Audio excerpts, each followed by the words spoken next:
যে আল্লাহ রব্বুল ইজ্জত আমাকে আপনাকে আরামের বিছানাকে হারাম করে দুনিয়াবী সমস্ত ঝঞ্ঝাট আর ঝামেলা থেকে মুক্ত করে কোরআনের পাগল হয়ে হাদিসের পাগল হয়ে কোরআনের মজলিসে হাদিসের মজলিসে উলামায়ে কেরামের সান্নিধ্যে রহমতি বরকতি জান্নাতি বাগানে আসার কথা বলার এবং কথা শোনার শক্তি দিলেন যে আল্লাহ, সে আল্লাহ রব্বুল আলামিনের পাক ও পবিত্র আলিশান দরবারে অন্তরের অন্তরস্থল থেকে হৃদয় উজাড় করে মন খুলে প্রাণ খুলে সকল প্রকারের অসভ্যতা অভদ্রতা কৃপণতাকে পরিহার করে হৃদয় উজাড় করে দিল থেকে কালিমাতু শুকর আদায় করি বলি আলহামদুলিল্লাহ।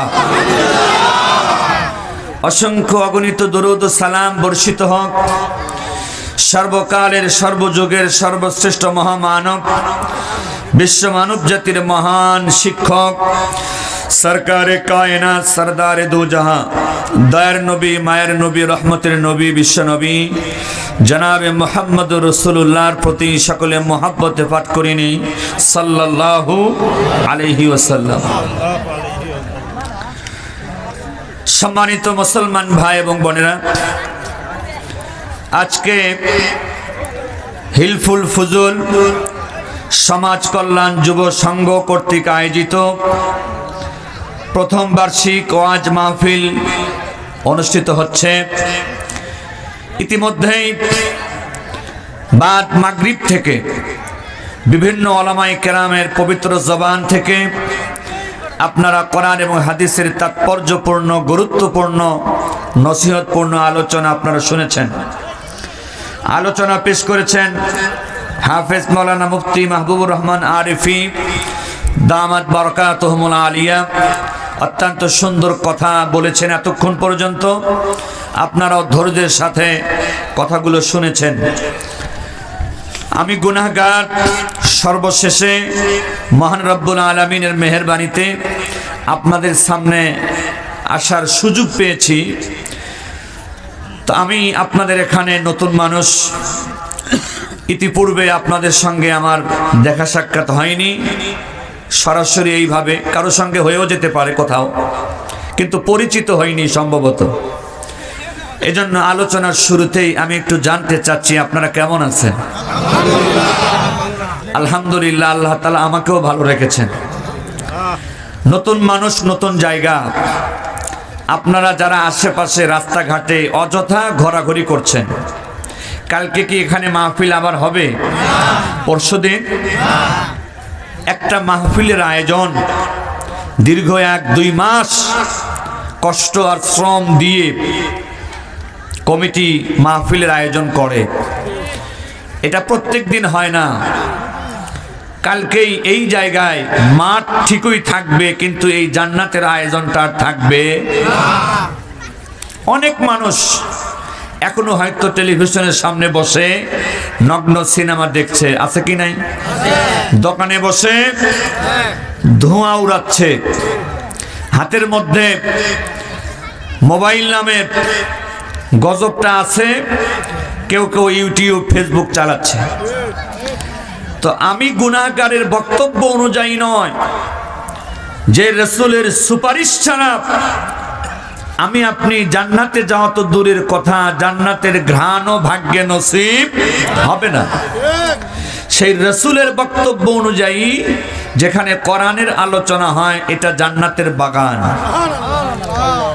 আর অরিজিনাল যে জান্নাত, সেটা একেবারে কবরের হাজার হাজার কোটি কোটি বৎসর শেষ হওয়ার পর হাসরের মাঠে 50,000 বৎসরের বিচারের মাঠ। এরপরে ভাগ্যে থাকলে ওই অরিজিনাল জান্নাত পেতেও পারি নাও। এখন আমি জানতে চাই, যেই নবীজির মুখ থেকে আমরা অরিজিনাল জান্নাতের বক্তব্য শুনেছি, সেই একই নবীজির মুখ থেকে কোরআনের মজলিস জান্নাতের বাগান এই বক্তব্য শুনেছি। জোরাকান্না সুবহানাল্লাহ।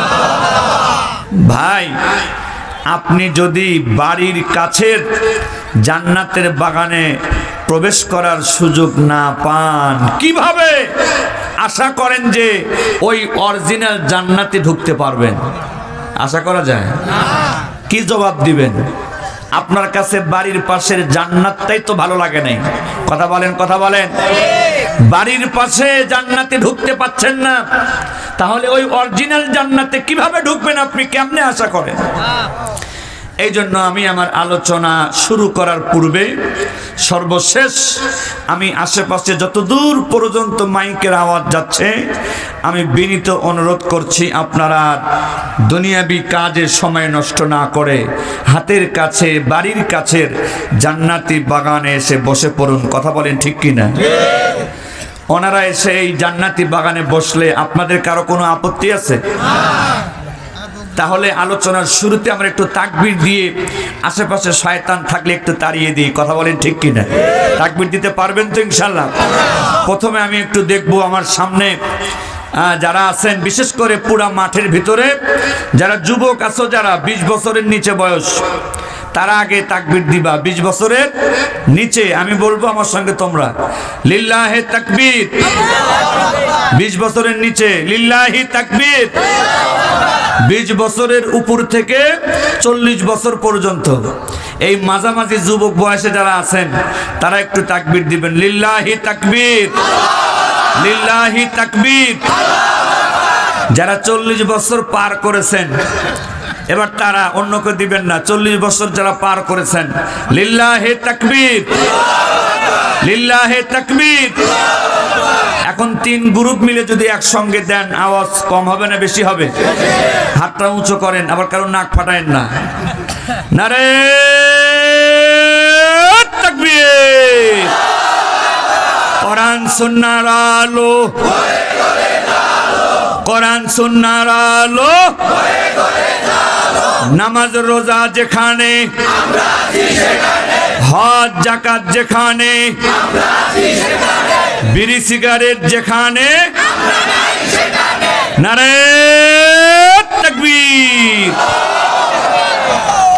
সম্মানিত মুসলমান ভাই এবং বোনেরা, আমি আপনাদের সামনে পবিত্র কালামুল্লাহ শরীফের 16 নম্বর সূরা, সূরাতুন নাহলের 90 নম্বর আয়াতে কারিমা তেলাওয়াত করেছি। আশা করছি মহান রব্বুল আলামিন যদি তৌফিক এনায়েত করেন, আয়াতটাকে সামনে রেখে এবং বিশ্ব নবীর হাদিসকে সামনে রেখে স্বল্প সময়ে সংক্ষিপ্তভাবে আলোচনা রাখবো ইনশাআল্লাহ।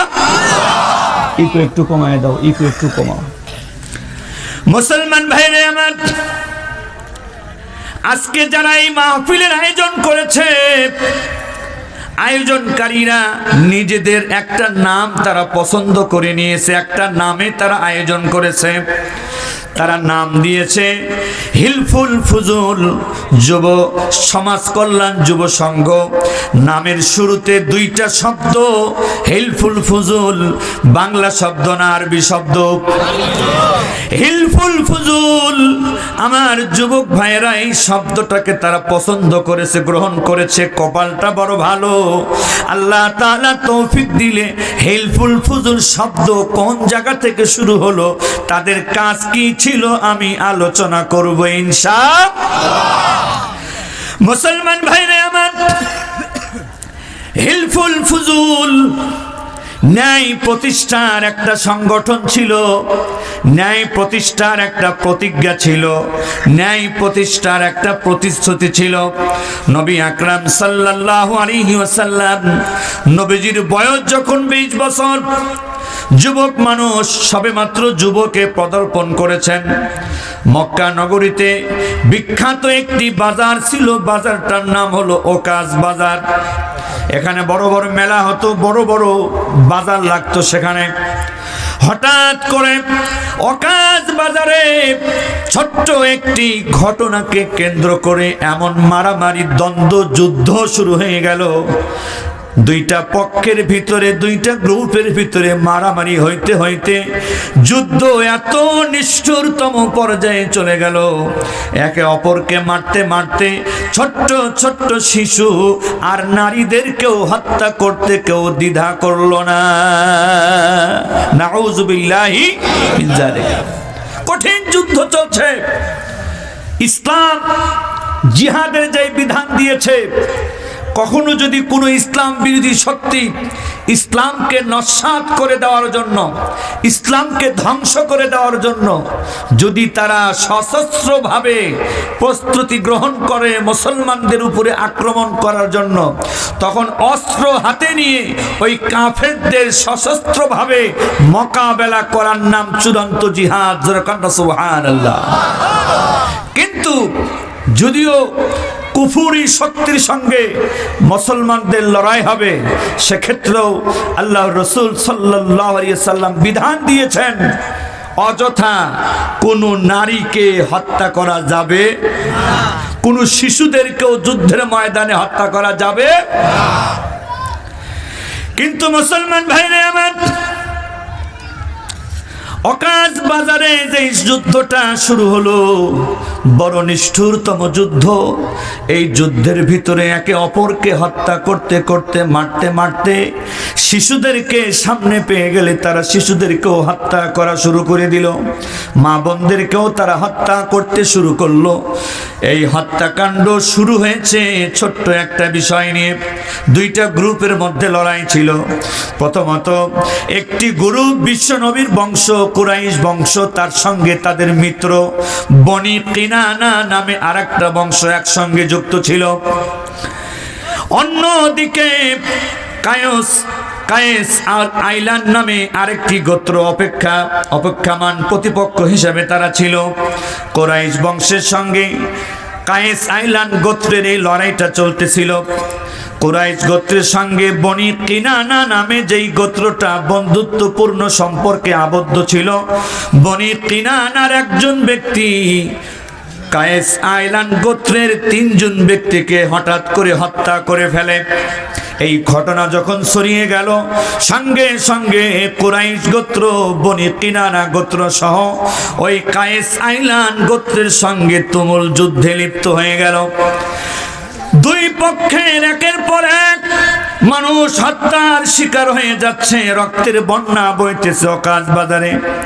কুরাইশ গোত্রের বেশ কিছু লোকজন চিন্তা ভাবনা করলো, এইভাবে যদি এই যুদ্ধ চলতে থাকে কেউ বাঁচতে পারবো না। কুরাইশ গোত্রের কয়েকজন লোক কায়েস আইলান গোত্রকে প্রস্তাব দিল, যুদ্ধটা বন্ধ করো। ধরো আমাদের 20 জন ব্যক্তি মারা গিয়েছে, তোমাদের 20 জন ব্যক্তি মারা গিয়েছে, সমান সমান। কিন্তু যদি হিসাব করে দেখা যায় আমাদের কোনো গোত্রের বেশিরভাগ লোক মারা গিয়েছে, অধিকাংশ লোক মারা গিয়েছে, বেশি লোক মারা গিয়েছে, যেই গ্রুপের বেশি লোক মারা গিয়েছে ওই অতিরিক্ত হত্যা হওয়া লোকদের জন্য আমরা ক্ষতিপূরণ দিয়ে দিব। দুই পক্ষের লাশ যদি সমান সমান হয় তাহলে তো সমান সমান, কিন্তু কোন পক্ষের লাশ যদি বেশি হয়, যেই কয়টা লাশ বেশি হবে ওই কয়টা লাশের বিনিময়ে আমরা ক্ষতিপূরণ দিয়ে দিব, তাও যুদ্ধটা বন্ধ করো। মুসলমান ভাইরে আমার, এই প্রস্তাব পাশ হয়ে গেল। উভয় পক্ষ যুদ্ধ বন্ধ করে দিল। যুদ্ধ বন্ধ হয়ে যাওয়ার পর যেই ক্ষতিটাই যুদ্ধের ময়দানে হয়েছে, একটা ব্যক্তিকে কেন্দ্র করে এতগুলো মানুষের মৃত্যু হয়ে গেল। শিশুদেরকে পর্যন্ত হত্যা করে দেওয়া হলো নিষ্ঠুরভাবে, মেয়েদেরকে, নারীদেরকে পর্যন্ত নিষ্ঠুরভাবে হত্যা করে দেওয়া হলো। বিশ্ব নবীর বয়স তখন মাত্র 20 বছর। নবী হিসাবে এখনো তিনি দায়িত্বপ্রাপ্ত হন নাই, যার কারণে নিজে থেকে এই যুদ্ধে তেমন কোনো ভূমিকা রাখার সুযোগ নবীজির হাতে ছিল না। যুদ্ধ সমাপ্ত হয়ে যাওয়ার পর যারা একটু বুঝবান মানুষ, জ্ঞান সম্পন্ন মানুষ, তারা চিন্তা ভাবনা করলো, এইভাবে যদি আমরা একটা আপোষ না করি, মীমাংসা না করি, কয়েকদিন পরে আবার তো লড়াই শুরু হতে পারে। সুতরাং চলো যাই সবাই মিলে একসঙ্গে বসে আমরা একটা আপোষ মীমাংসা করে নেই আজীবনের জন্য। একজন ব্যক্তি তৎকালীন জামানায় মক্কা শহরে টাকা পয়সা মাল দৌলত সম্মান সততা মানুষকে মেহমানদারি করার ক্ষেত্রে তার যথেষ্ট সম্মান ছিল, প্রসিদ্ধি ছিল। আব্দুল্লাহ বিন জুদআন নামক একজন ব্যক্তি, খুব প্রসিদ্ধ একজন মানুষ। মক্কার বিভিন্ন গোত্রের নেতারা আব্দুল্লাহ বিন জুদআনের বাড়িতে বসে সকল মিলে পরামর্শ করা শুরু করে দিল, কিভাবে কোন চুক্তি করলে, কোন মীমাংসা করলে, কোন অদাবদ্ধ হলে এই রকম যুদ্ধ থেকে আমরা ভবিষ্যতে রক্ষা পেতে পারি। ওই সময় জঘন্যতম একটা নিয়ম চালু ছিল। ও মুসলমান, খুব ভালো করে আপনারা কথাটা খেয়াল করবেন। নিয়মটা ছিল, নিজ বংশের লোকেরা যদি কোনো অন্যায় করত, কোনো অপরাধ করত, তাহলে নিজের লোক হওয়ার কারণে তারা কোনো বিচার করত না। নিজ গোত্রের লোকেরা, নিজ এলাকার লোকেরা, নিজ বংশের লোকেরা যত বড় অন্যায় করুক না কেন, ওরা নিজ বংশের পক্ষে থাকতো, বিচার করত। এরকম আইন মনে হয় এখন আর দুনিয়াতে নাই। নিজ দলের লোক হলে 1000 খুন মাফ। আর যদি সম্পর্ক না থাকে, কথা কইলেই জঙ্গি, রাজাকার, মৌলবাদী হয় কি হয় না? হয়। মুসলমান ভাইরে আমার, আলোচনার এক পর্যায়ে সকলে মিলে সিদ্ধান্ত দিল যে না না না, এই রকম একটা জঘন্য আইন থাকতে পারে না, জঘন্য নিয়ম থাকতে পারে না। এটা একটা জঘন্য নিয়ম, বর্বর নিয়ম, নিষ্ঠুর নিয়ম। নিজ বংশের লোকেরা যা কিছু করুক না কেন তার বিচার করা হবে না, এটা তো হতে পারে না। সবাই মিলে পরামর্শ করতেছে, আলোচনা করতেছে, সমাধান বের করতে হবে। এই হিলফুল ফুজুল নামটা কেন আসলো, আমি সেই আলোচনাটা আপনাদেরকে করছি, যেহেতু যুবক ভাইরা বড় আশা করে এই নামটাকে তারা গ্রহণ করেছে। সুবহানাল্লাহ। আলোচনা হচ্ছিল, আরেকটি ঘটনা এখানে উল্লেখ করা হয়েছে। হেলফুল ফজল সংগঠনটা যেই ঘটনার কারণে শুরু হতে পারে, দুইটা ঘটনা। একটা হলো ওকাজ বাজারের এই যুদ্ধের ঘটনা, আর একটা হলো মক্কা নগরীর লোকেরা ব্যবসা বাণিজ্য করার জন্য তারাও মক্কা ছেড়ে দূর দূরান্তে মাঝে মাঝে চলে যেত। আবার বাহিরের অনেক লোকেরা তারাও ব্যবসা বাণিজ্য করার জন্য মক্কায় চলে আসতো। একজন ব্যক্তি নাম তার জুবাইর, বাহিরের দেশ থেকে ব্যবসা করার জন্য মক্কায় হাজির হয়েছে। আসবাবপত্র, মাল সামানা যা কিছু সঙ্গে করে এনেছিল। মক্কার একজন ব্যক্তি আস বিন ওয়াইল সাহমি, আস বিন ওয়াইল সাহমি, ওই বাইজিদ নামে যেই লোকটা বাহির থেকে মালামাল সংগ্রহ করে এনেছিল, মালগুলো সে ক্রয় করলো, নিয়ে নিল, বাসায় নিয়ে গেল, টাকা পরিশোধ কিছুক্ষণ পরে করবে। এই কথা বলে আস বিন ওয়াইল মালগুলো ঘরে নিয়ে গেল বটে, কিন্তু দোকানদারের পাওনা আর পরিশোধ করে না। এরকম লোক আছে কি নাই? বাকি নাই, বাকি নাই, বাকি নেওয়া হয়ে গেছে। 1 বছর ওই দোকানের সামনে দিয়ে আর যায়। আস বিন ওয়াইল চিন্তা ভাবনা করলো, আমি তো মক্কার স্থানীয় মানুষ, এলাকার মানুষ, আর ওই জুবাইর সে তো বাহিরের মানুষ, সুতরাং ওর তো কোনো পাওয়ার নাই, কোনো ক্ষমতা নাই। আমি মালামাল ক্রয় করে যদি রাখি, আমার কাছ থেকে ও এই টাকা জোর করে নেওয়ার ক্ষমতা রাখে। জুবাইর বিপদে পড়ছে কি পড়ে নাই? কষ্ট করে মাল নিয়ে আসছে মক্কায়, বিক্রি করে কিছু পয়সা ইনকাম করবে। আশেপাশের লোকজন যারা ছিল তাদের কাছে জুবাইর বিচার প্রার্থী হলো। দেখুন, আপনাদেরই এলাকার মানুষ এই আস বিন ওয়াইল এতগুলো মাল আমার নিয়েছে, এলাকার গরম দেখিয়ে আমার টাকাটার পরিশোধ করছে না, ভাই আপনারা একটু সাহায্য করেন, তাকে বুঝান। কিন্তু কেউ রাজি হয় না এলাকার লোকের বিরুদ্ধে বিচার করতে, কেউ রাজি হয় না। মুসলমান ভাইরে আমার, জুবাইর তখন চিন্তা ভাবনা করলো কি করা যায়।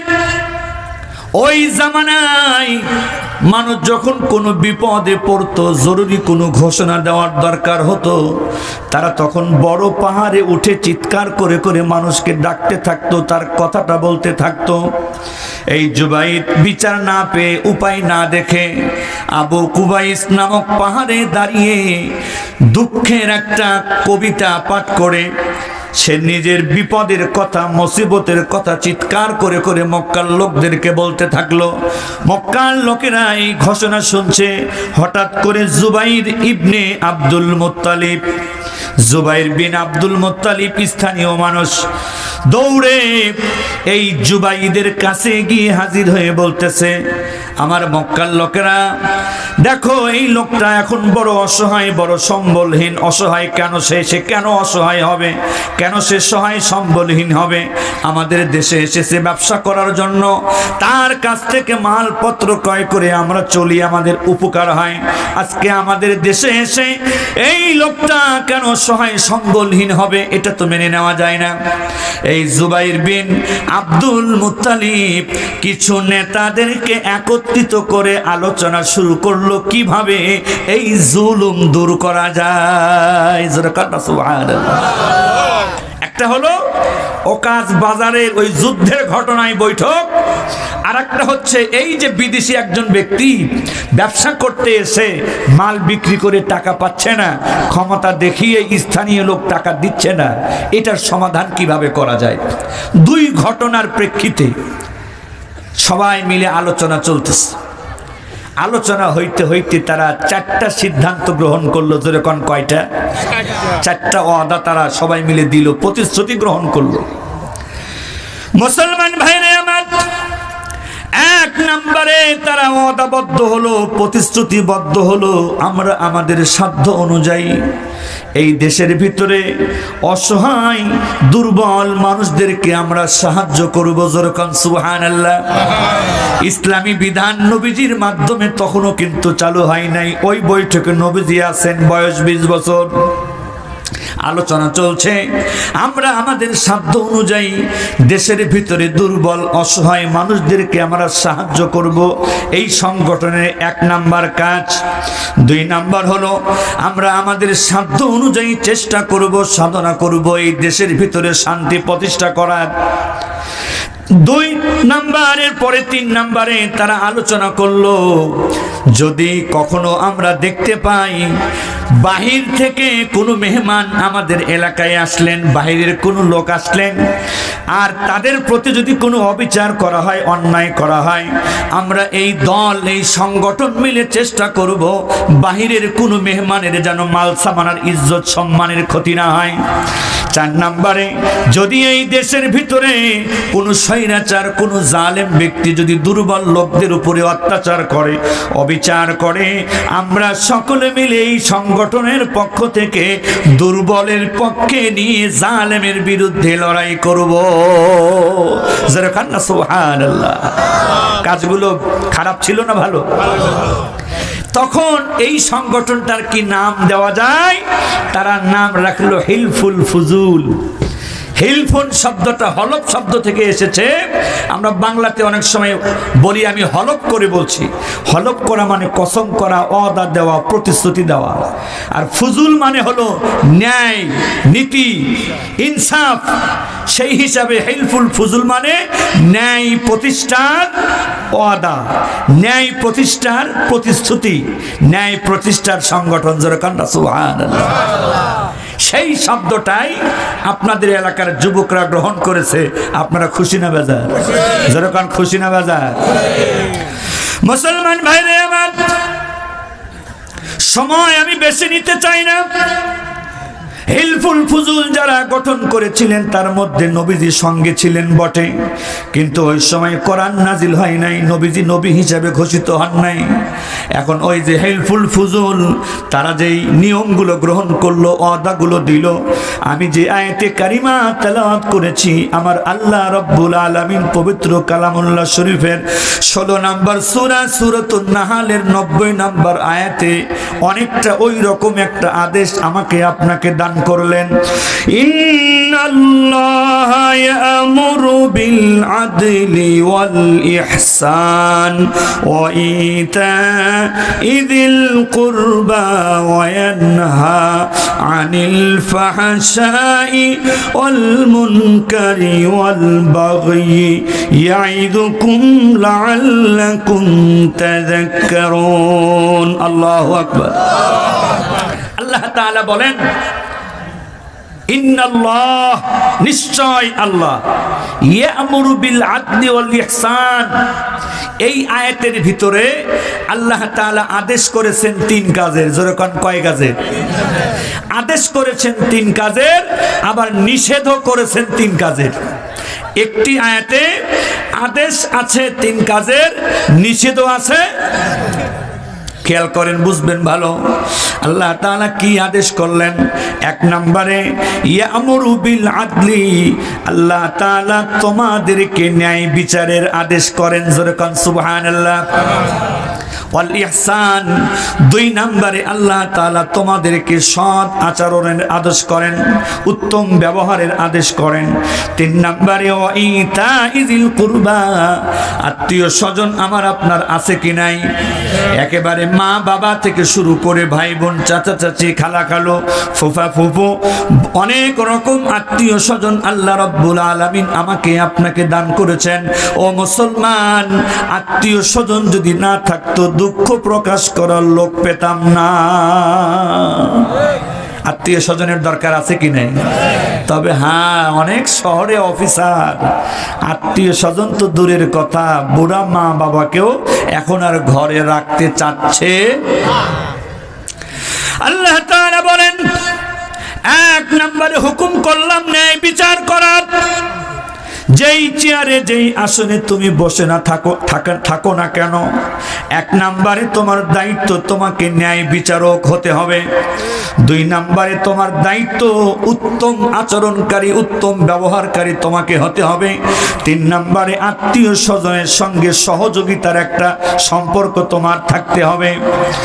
মুসলমান মা বোনেরা আমার, ভালো করে লক্ষ্য করুন, 3টি কাজে আল্লাহ তাআলা আবার নিষেধ করেন। ওয়ায়ানহা আনিল ফাহশাই ওয়াল মুনকারি ওয়াল বাগি, 1 নম্বরে আমি আল্লাহ তাআলা তোমাদেরকে নিষেধ করি সকল প্রকারের অশ্লীল কাজ করা থেকে বিরত থাকো। যেরকম সুবহানাল্লাহ। যত অশ্লীল কাজ হতে পারে, যত বেহায়াপনার কাজ হতে পারে, নির্লজ্জের কাজ হতে পারে, মুসলমান, আমি আল্লাহ তাআলার আদেশ, কোন মুসলমান কোন বেহায়াপনার কাজ, নির্লজ্জতার কাজ, অশ্লীলতার কাজ তুমি মুসলমান করতে পারো না। এরপরে ওয়াল মুনকারি, যত প্রকারের অন্যায় কাজ হতে পারে, আমি আল্লাহ তাআলা তোমাদেরকে সকল প্রকারের অন্যায় কাজ হতে নিষেধ করছি।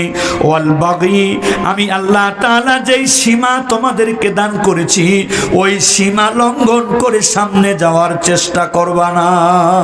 জোরে কান্না সুবহানাল্লাহ। কিছুটা ওই হেলফুল ফজলের নীতির সঙ্গে মিল আছে কি নাই? মুসলমান ভাইরা আমার, এখন আমি আপনাদের সামনে একটু ব্যাখ্যা বিশ্লেষণের মাধ্যমে উদাহরণ দিয়ে বিষয়গুলো জানাবার চেষ্টা করি। 3টা আদেশ আল্লাহ রাব্বুল আলামিন করেছেন। 1 নম্বর আদেশ করেছেন ন্যায় বিচার করার। কিসের আদেশ? ন্যায় বিচার কাকে বলে? একটা উদাহরণ আপনাদের সামনে তুলে ধরতে চাই, তাহলে বুঝতে পারবেন ন্যায় বিচারটা কিভাবে হওয়া দরকার। মুসলমান বন্ধু, একজন বাদশা যেই শহরে তিনি বাস করেন, যেই বাড়িতে তিনি বাস করেন, চিন্তা ভাবনা করলেন শুধুমাত্র রাজধানীতে, শহরে এই গ্যাঞ্জামের পরিবেশে, এই বাসায় থেকে আমার মন তৃপ্ত হয় না। শহর থেকে কোলাহল মুক্ত পরিবেশে দূরে একটা জায়গায় আমি একটা বাগান বাড়ি তৈরি করব, আমি একটা রাজপ্রাসাদ তৈরি করব, যেখানে অবসর সময়ে গিয়ে গ্যাঞ্জামের বাহিরে গিয়ে একটু আরামে আমি সময় কাটাতে পারবো। এই চিন্তা ভাবনা থেকে বাদশাহ রাজ কর্মকর্তাদেরকে নির্দেশ করলেন, যাও তোমরা একটা জায়গা পছন্দ করো, কোন জায়গায় আমার জন্য বালাখানা তৈরি করা যায়। মুসলমান ভাইরে আমার, রাজ কর্মকর্তারা রাজপ্রাসাদ বানাবে বাদশার জন্য, উপযুক্ত জায়গা না হলে তো হবে না। তারা একটা জায়গা পছন্দ করে বাদশাকে সংবাদ দিল, বাদশা নামদার উপযুক্ত একটা জায়গা আপনার রাজপ্রাসাদের জন্য আমরা পেয়ে গিয়েছি, আপনি যদি পছন্দ করে অনুমতি দেন আমরা কাজ শুরু করতে পারি। বাদশাহ এলাকাটা সফর করে জায়গা দেখে তার পছন্দ হয়েছে, কিন্তু বাদশাহ নির্দেশ দিলেন এই জায়গায়, এই এলাকার ভিতরে, এই তোমরা যে এরিয়াটা তৈরি করেছ এই এরিয়ার ভিতরে যত মানুষের জায়গা আছে উপযুক্ত দাম দিয়ে সকলকে এখান থেকে সরাবা। জোর জুলুম করে কাউকে এখান থেকে সরানো যাবে, এটা বাদশার আদেশ। কিন্তু অনেক সময় নেতার চাইতে চামচের গরম বেশি হয়ে যায়। এই কথা কন, নেতার চাইতে যে জুতা টানে ওর ক্ষমতাই বেশি। বাদশাহ বলে দিলেন, সাবধান, জায়গা আমার পছন্দ, রাজপ্রাসাদ তৈরি হবে, ঠিক আছে, এই এরিয়ার ভিতরে যার যার জায়গা আছে উপযুক্ত দাম দিয়ে তোমরা জায়গাগুলো সংগ্রহ করে রাজপ্রাসাদ নির্মাণ করা শুরু করো। মুসলমান মা বোনেরা আমার, রাজপ্রাসাদ তৈরি করার জন্য যার যার জায়গা রয়েছে তাদেরকে টাকা দিয়ে, পয়সা দিয়ে জায়গাগুলো সংগ্রহ করা শুরু হলো। কিন্তু একটা বিপত্তি বেঁধে গেল, এই পুরা জায়গার ভিতরে একজন বৃদ্ধা মহিলা 2% জায়গার উপরে একটা কুঁড়ে ঘরে তিনি বসবাস করেন, তার আর কেউ নাই। খুব ভালো করে শুনবেন, ন্যায় বিচার কিভাবে করতে হয়। আল্লাহ তাআলা তো আদেশ করেছেন তোমরা কি বিচার করো, ন্যায় বিচার করো। এটা শুধু ইমাম সাহেবের জন্য, মুয়াজ্জিন সাহেবের জন্য নাকি সবার জন্য? ন্যায় বিচার করো। ভালো করে শুনবেন, বুড়িমার 2% জায়গা স্বামীর রেখে যাওয়া কুঁড়ে ঘর, স্বামী মারা গিয়েছে অনেক আগে, কোনো সন্তান নাই, এই কুঁড়ে ঘরে বৃদ্ধা মহিলা বসবাস করে। রাজ কর্মকর্তারে গিয়ে বলল, বুড়িমা এই এরিয়ার ভিতরে পুরা জায়গাটা বাদশা পছন্দ করে গিয়েছেন, সবাইকে আমরা দাম দিই, জায়গার মূল্য পরিশোধ করে সবাইকে এখান থেকে আমরা উচ্ছেদ করে দিয়েছি, সরিয়ে দিয়েছি, এখন শুধুমাত্র আপনার এই 2% জায়গা আমাদের গ্রহণ করা বাদ রয়েছে। এই যে আপনার জায়গার উপযুক্ত মূল্য আমরা আপনাকে দিয়ে দিচ্ছি, আপনি জায়গাটা ছেড়ে অন্য জায়গায় গিয়ে বাড়ি করেন। কিন্তু বৃদ্ধা মহিলা, আগের যুগের মা বোনেরা, আগের যুগের স্ত্রীরা স্বামীদের উপরে মহব্বত ছিল কি ছিল না? স্বামীর অনুমতি ছাড়া কোনো কাজ করার চিন্তা ভাবনা তারা সহজে করত। এই বৃদ্ধা মহিলা বলছেন, ও রাজ কর্মকর্তারা, তোমরা জানোনি এই বাড়িটা আমার স্বামীর হাতে গড়া বাড়ি। সুবহানাল্লাহ, তোমরা তো জানো না এই ঘর, এই বাড়ি আমি তো নিজে নির্মাণ করি নাই, আমার স্বামী আমার এই ঘরটা দিয়ে দুনিয়ার থেকে বিদায় নিয়ে কবরে চলে গেছেন। আমার কোনো সন্তান নেই, তেমন আত্মীয় স্বজন নেই, আমিও নিয়ত করে বসে আছি যতদিন আমি বেঁচে থাকবো স্বামীর দেওয়া ঘরে আমি বেঁচে থাকবো, কোথাও যাব না। সুতরাং 2 লক্ষ, 3 লক্ষ, 5 লক্ষ, 2 কোটি, 3 কোটি যত টাকাই তোমরা দাও না কেন, আমার স্বামীর ভালোবাসার মূল্য হবে না। ছাড়বো না, কোনো মতেই আমি ঘর ছাড়তে রাজি না। যখন টাকা নিয়ে, পয়সা নিয়ে বৃদ্ধা মহিলা ঘর ছাড়বে না, রাজ কর্মকর্তা, তারা রাজ কর্মচারী, রাজার চাইতে পাওয়ারটা বেশি হয়ে গেল। সবাই মিলে ঘাড় ধাক্কা দিয়ে বৃদ্ধা মহিলাকে তার জায়গা থেকে সরিয়ে দিল। সে যেহেতু কোনো টাকা গ্রহণ করলো না, জোর করে তাকে টাকা দেওয়াও গেল না, এখান থেকে উচ্ছেদ হয়ে বৃদ্ধা মহিলা এই লোকের কাছে যায়, ওই লোকের কাছে যায়, এই মাতব্বরের কাছে যায়, ওই মাতব্বরের কাছে যায়, এই চেয়ারম্যান, ওই এমপির কাছে যায়, আমার জায়গাটা আমার একটু ফেরত নিয়ে দেন। সবাই মিলে এক বাক্যে বলে দেয়, বাদশা জায়গা পছন্দ করেছে, আমাদের কিছু করার নাই, হয় টাকা নাও, না হলে রাস্তায় রাস্তায় ঘুরো। মুসলমান ভাইরে আমার, বৃদ্ধা মহিলা স্বামীর মহব্বতে স্বামীর রেখে যাওয়া ঘরকে সে ছাড়তে চায় নাই, কোথাও সে উঠতেও রাজি নাই, থাকতেও রাজি নয়, কান্না করে আর এলাকায় ঘুরে বেড়ায় কার কাছে গেলে স্বামীর রেখে যাওয়া ঘরটা সে ফিরে পাবে। হঠাৎ করে একজন ব্যক্তি বৃদ্ধা এই মহিলাকে বলল, মা তুমি যদি একটু চেষ্টা করে দেখো, আমরা শুনেছি বাদশার একজন প্রধান উজির আছেন, প্রধানমন্ত্রী আছেন। আগের মন্ত্রীদেরকে বলা হতো উজির, উজির মানে মন্ত্রী। বাদশার যে প্রধান উজির আছে আমি শুনেছি বেচারা খুব ন্যায় বিচারক মানুষ, ইনসাফগান মানুষ, নীতিবান মানুষ। যদি কোনোভাবেই তুমি বাদশার প্রধান উজিরের সঙ্গে দেখা করতে পারো, আশা করা যায় উনি একটা সমাধান বের করে দিবেন। ও মুসলমান, বৃদ্ধা মহিলা বড় আশা করে খুঁজতেছে কিভাবে প্রধান উজিরের সঙ্গে দেখা করা যায়। আল্লাহ তাআলার ফয়সালা, হঠাৎ করে উজিরের সঙ্গে কথা বলার একটা সুযোগ বৃদ্ধা মহিলার হয়ে গেল। বৃদ্ধা মহিলা চোখের পানি ছেড়ে উজিরের হাতটা ধরে ডাক দিয়ে বলতেছে, বাবা অনেক দিন ধরে আমি আপনাকে তালাশ করি কিন্তু সুযোগ পাই না, চান্স হয় না। ন্যায় নীতিবান বিচারক ইনসাফগার মানুষ হলেন উজির। বুড়িমার মাথায় হাত দিয়ে, পিঠে হাত দিয়ে ডেকে বলে, মা চোখের পানিটা বন্ধ করেন, মন খুলে কথা বলেন, আমি পাশে আছি। কান্নাটা বন্ধ করেন, আমার তো কষ্ট লাগে, বলেন না কি অসুবিধা। মুসলমান ভাইরে আমার, উজির বৃদ্ধা মহিলার স্বামীর রেখে যাওয়া ঘরটা হারানোর কথা যখন শুনলো, উজিরের মাথার মধ্যে দুইটা টেনশন শুরু হলো। একটা হলো বিচার প্রার্থী যখন হয়েছে তাকে তো আমার ন্যায় বিচার দিতেই হবে, কিন্তু সমস্যা দাঁড়ালো অলরেডি রাজপ্রাসাদ তৈরি হয়ে গেছে। যেই কয় মাস পরে এই বৃদ্ধা মহিলা উজিরকে খুঁজে পেয়েছে, এই কয় মাসের ভিতরে রাজপ্রাসাদ ওই বুড়িমার ঘরের কোনো অস্তিত্বই আর নাই। তা ন্যায় বিচার দিবে কিভাবে? বুড়িমা তো ওই ঘর ছাড়া আর ঘর নিতে রাজি। মুসলমান ভাইরে আমার, সমাধানটা বড় কঠিন, কিন্তু উজিরে চিন্তা করে, হাই রে যদি আমি বিচারটা দিতে না পারি, অবস্থাটা আমারও না জানি কি হতে পারে। ন্যায় বিচারক মানুষ আমি। বুড়িমাকে নিজের ঘরে নিজের বাসায় থাকতে দিলেন। মা মনটা খারাপ করবে না, তুমি নামাজ পড়ো, আমার বাসায় খানা খাও আর দোয়া করো, মৃত্যুর আগে হলেও আমি যেন তোমাকে একটা ন্যায় বিচার দিতে পারি। বুড়িমা উজিরের বাসায় থাকে, ওখানে খায়, ওখানে ঘুমায়, নামাজ পড়ে পড়ে দোয়া করে উজির যেন ন্যায় বিচার করতে পারে। হঠাৎ করে একদিন বাদশাহ নামদার উজিরকে ডাক দিয়ে বলছে, উজির রাজকর্মকর্তারা আমাকে জানিয়েছে রাজপ্রাসাদটা তৈরি করা শেষ। প্রাসাদ যখন তৈরি হয়েছে, ভিতরে প্রবেশ করার আগে চলো যাই রাজপ্রাসাদটা একটু দেখে আসি। ও মুসলমান ভাইরে আমার, উজির বাদশার সঙ্গে রওনা দিলেন নতুন রাজপ্রাসাদটা দেখার জন্য। রাজপ্রাসাদটা এত সুন্দর করে রাজকর্মচারী তৈরি করেছে। বাদশার থাকার ঘর সাধারণভাবে ডিজাইন করলে তো হবে না, এমন এমন ডিজাইন তৈরি করেছে যা পুরা দেশের মধ্যে কারো ঘরে কারো বাড়িতে নাই। এত সুন্দর রাজপ্রাসাদের সামনে দাঁড়িয়ে বাদশার চেহারার মধ্যে হাসির ভাব ফুটে উঠল, আনন্দের ভাব ফুটে উঠল।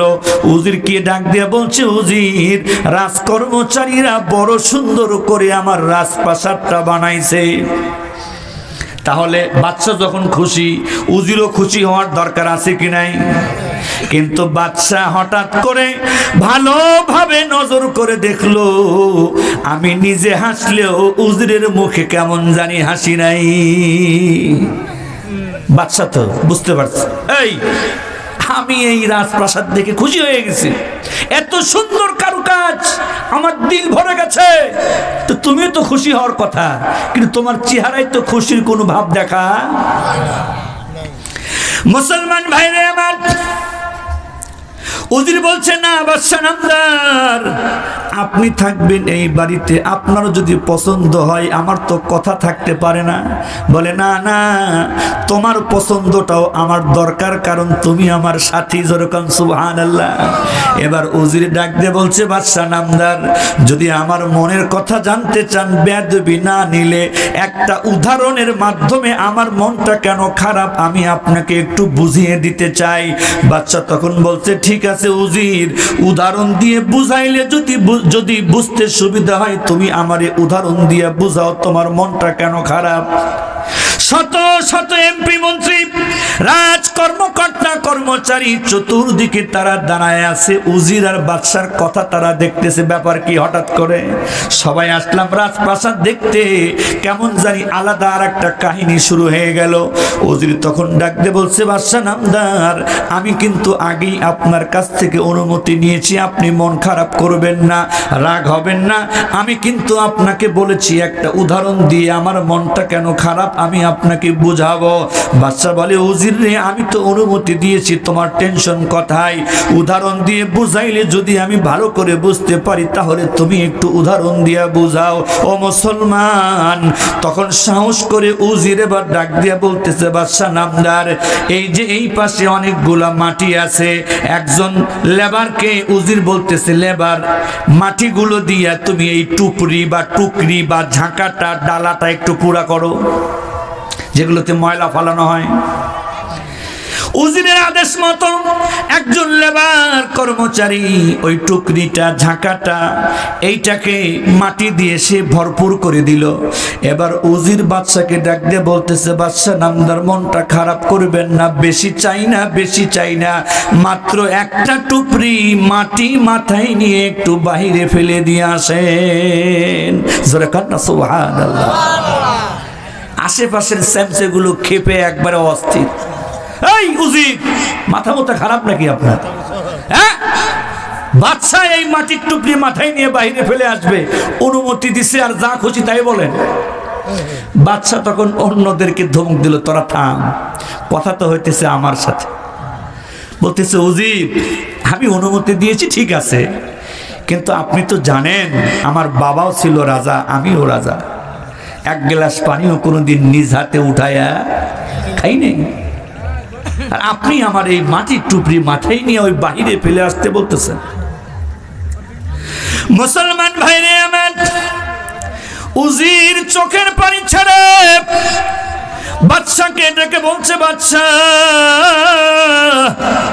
আপনাকে কষ্ট দেওয়ার জন্য আমি এই কথাটা বলি নাই, আপনাকে আঘাত দেওয়ার জন্য আমি এই কথাটা বলি নাই, কিন্তু আমার মনটা কেন খারাপ, আপনার কাছে অনুমতি নিয়েছি, মুখের কথাই হবে না, উদাহরণ দিয়ে বুঝাইলে আপনি বুঝতে পারবেন। ভালোবাসা নামদার, মাত্র এক টুকরি মাটি, আপনি বলছেন এটা মাথায় নিয়ে বাইরে ফেলে আসতে আপনার কষ্ট হবে, আপনার যন্ত্রণা হবে, খারাপ লাগবে।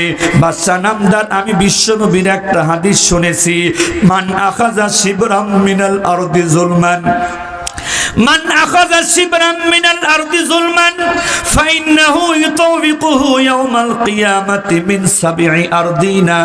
নবী আমার হাদিস শরীফের মধ্যে বলেছেন, আল্লাহর কোন বান্দা, আল্লাহর কোন বান্দি যদি অন্যায় ভাবে জুলুম করে অন্য কোন ব্যক্তির, বেশি নয়, বেশি নয়, 1% 2%, 1 বিঘা 2 বিঘা নয়, আল্লাহর কোন বান্দা বান্দি যদি অন্যায় ভাবে জুলুম করে অন্য কোন ব্যক্তির 1 বিঘা পরিমাণ জায়গা জোর করে দখল করে রাখে দুনিয়ায়, বুখারী এবং মুসলিম শরীফের হাদিস। এই উজির বলতেছে, আমি শুনেছি আল্লাহর হাবিব বলেছেন, অন্য কোন ব্যক্তির 1 বিঘা পরিমাণ জায়গা জুলুম করে দখল করে রাখার কারণে কাল কিয়ামতের কঠিন ময়দানে 1-2% নয়, ও বাদশা নামদার, ওই জালেমের মাথায় আল্লাহ 7 তবক জমিনের বোঝা উঠায় দিবে। যারাকান্না নাউযু বিল্লাহি মিন যালিক। রাসূলের হাদিস আমি পড়েছি, 1 বিঘা জায়গা অন্যায় ভাবে দখল করে রাখলে এর বিনিময়ে বিনিময়ে সাজা হিসাবে কাল কিয়ামতের কঠিন ময়দানে 1 বিঘতের বিনিময়ে 1 বিঘত নয়, 1% নয়, 7 তবক জমিন, এই যে 7টা আসমান আমরা দেখতে পারি। ও মুসলমান, একটা আসমান কত বড় আজ পর্যন্ত এই হিসাব করেই কেউ শেষ করতে পারে নাই। এরপরে দ্বিতীয়, তৃতীয়, চতুর্থ, পঞ্চম, ষষ্ঠ, সপ্তম আসমান। মাথার উপরে যেমন 7টা আসমান আছে, কিতাবের ভিতরে বর্ণনা এসেছে আমরা যেই জমিনে, যেই মাটিতে বসে আছি, এই জমিনের নিচে আরো 7টা জমিন আছে।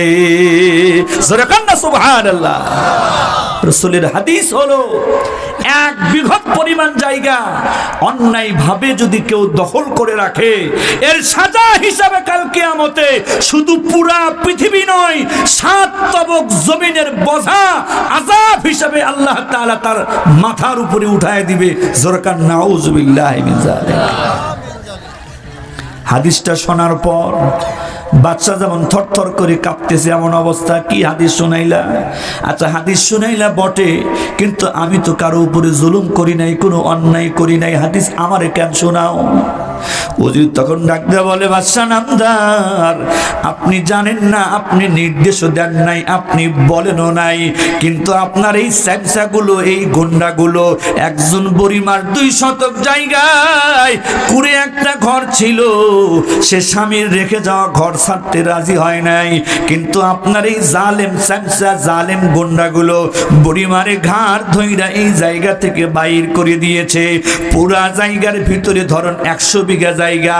ও বাদশা নামদার, 100 বিঘা জায়গার প্রায় পুরাটাই আপনার নামে দলিল হয়েছে, কিন্তু বুড়িমার ওই 2 শতক জায়গা এখনো আপনার নামে দলিল হয় নাই। আমার বড় ভয় হয়, 1 বিঘা জায়গা অন্যায় ভাবে দখল করে রাখলে যদি 7 তবক জমিনের বোঝা মাথায় নিতে হয়, আপনার রাজপ্রাসাদের মধ্যে জোর করে 2 শতক জায়গা দখল করা আছে, এই রাজপ্রাসাদে তো আপনি থাকবেন। এই কারণে যদি এই অপরাধে আল্লাহ রাব্বুল আলামিন যদি আপনার মাথায় 7 তবক জমিন উঠায় দেয়, আপনি মাত্র 1 টুকরি মাটি মাথায় নিতে পাচ্ছেন না, কষ্ট মনে করছেন। বলুন তো বাদশা নামদার, এই 7 তবক জমিনের বোঝা বহন করার মতো শক্তি কি আপনার দেহের মধ্যে আছে? ও মুসলমান, ন্যায় বিচার কাকে বলে? ন্যায় বিচার কাকে বলে? বাদশা থরথর করে কাঁপতেছে, থরথর করে কাঁপতেছে, দাঁড়ায় থাকতে পারলো না, ধপাস করে বাদশা জমিনের মধ্যে বসে পড়লো, চোখগুলো লাল করে, চোখগুলো বড় বড় করে। সঙ্গে সঙ্গে যে দায়িত্বশীল ছিল এই বিল্ডিং রাজপ্রাসাদ তৈরি করার, তাকে বলল, জলদি সামনে আয়, যেখানে পাবি দৌড় দে, বুড়িমারে আমার সামনে হাজির কর। 1 টুকরি মাটি মাথায় নিয়ে চলার ক্ষমতা আমার নাই, ওই 7 তবক জমিনের বোঝা কাল কিয়ামতে মাথায় নিয়ে আমি থাকতে পারবো না, ওই ক্ষমতা আমার দেহের মধ্যে নাই। তোর সাজা কি হবে সেই হিসাব পড়ে, আগে যা দৌড় দে, বুড়িমারে জলদি করে আমার কাছে হাজির কর। উজির ডাক দিয়ে বলছে, বাদশা নামদার, দূরে কোথাও যেতে হবে না, আমার বাড়িতেই বুড়িমা আছে। বাদশা কয়, উজির রে, আমি এখানেই বসে থাকবো যতক্ষণ পর্যন্ত বুড়িমাকে তুমি হাজির না করো। উজির লোক পাঠাইয়া জলদি করে সসম্মানে এই বৃদ্ধা মহিলাকে রাজপ্রাসাদের মধ্যে হাজির করলো। এত বড় একটা রাজপ্রাসাদ বাদশা নিজে থাকার জন্য বানিয়েছে, বুড়িমা আসতে দেরি। যখনই হাজির হয়ে গেল, সঙ্গে সঙ্গে বাদশা বুড়িমার 2 পায়ে 2টা হাত লাগায়া বলছে, বুড়িমা, আপনার ওই স্বামীর রেখে যাওয়া ঘর তো আমি আর ফিরাইয়া দিতে পারবো না, বিল্ডিং তৈরি হয়ে গেছে, ঘর ভেঙে চুরমার হয়ে গেছে, ওইটা তো আমি আর দিতে পারবো না, ওই জন্য আপনার কাছে ক্ষমা চাই। আর আজকে সবার সামনে সকলকে সাক্ষী রেখে আমি ঘোষণা দিলাম, যতদিন পর্যন্ত বেঁচে থাকবেন এই পুরা রাজপ্রাসাদ আমি আপনার নামে লিখে দিলাম। জোরে খান না সুবহানাল্লাহ। 2 শতক শুধু নয়, পুরা রাজপ্রাসাদটাই। তবু মাপ চাই আল্লাহর দরবারে, দয়া করে আমি বাদশারে যেন আপনি আসামি বানায়েন। 2 শতক জায়গার বিনিময়ে পুরা রাজপ্রাসাদ। আহা, আর আমাদের অবস্থাটা কোন জায়গায়? কোন জায়গায়? কারো চিন্তা আছে মাথার মধ্যে? যখন যেমন সুযোগ পাচ্ছে আইল কাটতে কাটতে কাটতে কাটতে আরেকজনের জমিনে ঢোকে। এমনকি এই বাংলার জমিনে মুসলমান দাবি করে জাল দলিল বানায়াও দখল করে আছে কি নাই? তুমি দানবীর, তুমি নেতা, তুমি নেত্রী, 14টা মসজিদ বানায় দিলেও 1 শতক জায়গা যার দখল করে রেখেছো, কাল কিয়ামতে এর বিনিময়ে জান্নাতে যাওয়া বন্ধ হয়ে যাবে। এই কথা বলেন ঠিক কি না? মুসলমান ভাইরে আমার, নেতার নামে, নেত্রীর নামে, ক্ষমতার নামে, পাওয়ারের নামে যে যেমন পারছে জায়গা জমি দখল করছে। খালি কি জায়গা জমি, ইউনিয়ন পরিষদ ক্ষমতার পাওয়ারে ভোট ছাড়াই দখল হয়ে যায়, এমপির চেয়ারও দখল হয়ে যায়। এমনকি এখন শুনি পুরা দেশটাই যেন দখল হয়ে যায়, কেউ কিছু বলার নাই। ধরা পড়বে কি পড়বে না? ইন্না বাতশা রাব্বিকা লাশাদীদ। আমি আল্লাহ ধরি না, তবে ধরলে কিন্তু আর ছাড় পাবি না। এই জন্য মুসলমান ভাইরে আমার, আমি আপনি যেই আসনে বসে থাকি না কেন, যেই চেয়ারে আমি আপনি বসে থাকি না কেন, যেই পদেই আমি আপনি বসে থাকি না কেন, গরম দেখাইয়া পাওয়ার দেখাইয়া কোনো লাভ হবে না। হাতে ধরে পায়ে ধরে বলি, অন্যায়ভাবে যদি অন্য কারো 1% জায়গাও দখল করে রাখেন, 1 হাত জায়গাও যদি কারো আপনার দখলে থাকে, এই মাহফিল থেকে উঠে যাওয়ার সময় ওয়াদা করবেন কালকেই ওই জায়গা যার তাকে ফেরত দিয়ে দিবেন। কথা বলেন ঠিক কিনা? আর যদি এটা মানতে না পারেন, সহ্য করতে না পারেন, অন্যের জায়গা জমি যদি দখল করে রাখতে আপনার ভালো লাগে, অপেক্ষায় থাকেন। আল্লাহর ফেরেশতারা, র‍্যাব, পুলিশ কাউকেও ভয় পায় না। দুনিয়াতে র‍্যাব পুলিশের গরম দেখাইয়া জুলুম করবেন, ফেরেশতাদেরকে র‍্যাব পুলিশ ভয় পাবে? র‍্যাব পুলিশের অবস্থাই তো খারাপ হয়ে যাবে, ওদেরকে ভয় পাওয়া তো দূরের কথা। সত্য কথা। মুসলমান ভাইরে আমার, পাওয়ার দেখিয়ে, ক্ষমতা দেখিয়ে যেমন আজরাইলকে সরানো যায় না, পাওয়ার আর ক্ষমতা দেখিয়ে যেমন মালাকুল মউত ফেরেশতাকে ফেরত দেওয়া যায় না, সরায়া দেওয়া যায় না, একই রকম ভাবে ক্ষমতার পাওয়ার দেখাইয়া জাহান্নামের আযাবকে সরানো যাবে না। তাহলে 1 নম্বরে আমাকে আপনাকে হতে হবে ন্যায় বিচারক। ও মুসলমান, অনেক জায়গায় অন্য লোকেরা ক্ষমতা দেখিয়ে, পাওয়ার দেখিয়ে একজন আরেকজনের জায়গা দখল করে, কিন্তু অনেক সময় দেখবেন হাজী সাহেব নামে, মুরব্বী সাহেব নামে, মুন্সি সাহেব নামে অনেক ভাই আছেন, নিজের সন্তানদের মধ্যেও জায়গা নিয়ে ঝামেলা বাঁধায়া রাখছে। আপনারা যাইতেছেন কেন? পেশাব লাগছে? এ তো শেষ করে দিব, কষ্ট পেলে আমি খুব তাড়াতাড়ি শেষ করে দিব। তাহলে এই কথাটা খেয়াল করেন, অন্য জালেমদের কথা বাদ দেন, দূরে রাখেন। নেতা, নেত্রী, চেলা, চামুন্ডা, পান্ডা, নিজে আমি বাবা, আমি স্বামী, আমি আমার সন্তানদের উপরে ন্যায় বিচার করেছি কিনা, এটাও চিন্তা করার দরকার আছে কি নাই? অনেক সময় দেখা যায় বিভিন্ন জায়গায় বাবা ছেলেদেরকে জায়গা জমি ঠিকভাবে দিল, মেয়েদেরকে ঠিকভাবে জায়গা জমি দিতে চায় না, আছে কি নাই? অথবা বুড়ো বয়সে আরেকটা নতুন বিবাহ করে পুরান বউকে ভুলে গিয়ে সব নতুন বউয়ের নামে লিখে দেয়, আছে কি নাই? আল্লাহ রাসূল বলেন, মান কাতা মিরাসু ওয়ারিসিহি কাতা আল্লাহু মিরাসুল জান্নাতি ইয়াউমাল কিয়ামা।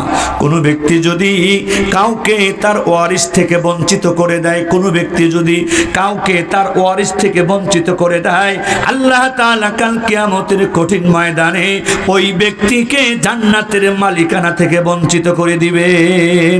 যারা কান নাউযুবিল্লাহি মিন যালিক। কোন বাবাও আলাপ আলোচনা ছাড়া, সম্মতি নেওয়া ছাড়া কোন সন্তানকে তার জায়গা জমি থেকে বঞ্চিত করার কোনো অধিকার। কিন্তু আমরা কি করি? ছেলেদেরকে যতটুকু দায় দেয়, মেয়ে বিয়ে হয়ে গেলে মেয়ে সন্তানদেরকে অনেক বাবা ঠিকমতো জায়গা দিতে চায় না। গ্রামের মাতব্বরেরাও মেয়ের পক্ষ না নিয়ে ছেলের বাবার পক্ষে বসে থাকে। এই আছে কি নাই? যে না, ছেলেরাই জমি পাক। যে যতটুকু পাওনাদার, ছেলে হোক মেয়ে হোক, কোন সন্তানকে অন্যায়ভাবে বঞ্চিত করার কোনো অধিকার বাবা মায়ের হাতেও। কি আবহাওয়া খারাপ হয়ে গেছে? আবহাওয়া খারাপ হয়ে গেছে, মনে হয় মেঘ আসতেছে। তো এখন কথা তো অনেক কিছু বলার ইচ্ছা ছিল, কিন্তু যেই সংগঠনের নামে আজকের এই মাহফিল, কেউ যাবেন না, আমি দোয়া করে দিব, বসেন, কেউ যাবেন না। এত সুন্দর একটা আয়োজনে আপনারা খুশি না বেজার? খুশি না বেজার? এই মাহফিল চালু থাক প্রত্যেক বছর, আপনারা চান কি না? কারা কারা চান দুই হাত উঁচু করে দেখা। নারায়ে তাকবীর। আল্লাহ এই হাতগুলোকে তুমি কবুল করে নাও, এই হাতগুলোর ভিডিও তৈরি করে রাখো, এই হাতগুলোকে জান্নাতের হাত বানায় দাও। সোজা হাতগুলো পকেটে দিয়ে দেন, পকেটে দিয়ে দেন, আমিও দিচ্ছি, যে যতটুকু পারি সবাই দেন, মাহফিলটা যেন চালু থাকে, যে যতটুকু পারেন। আবার তাই বলে বিড়ি সিগারেট দিয়েন না, এক দানের ইয়ার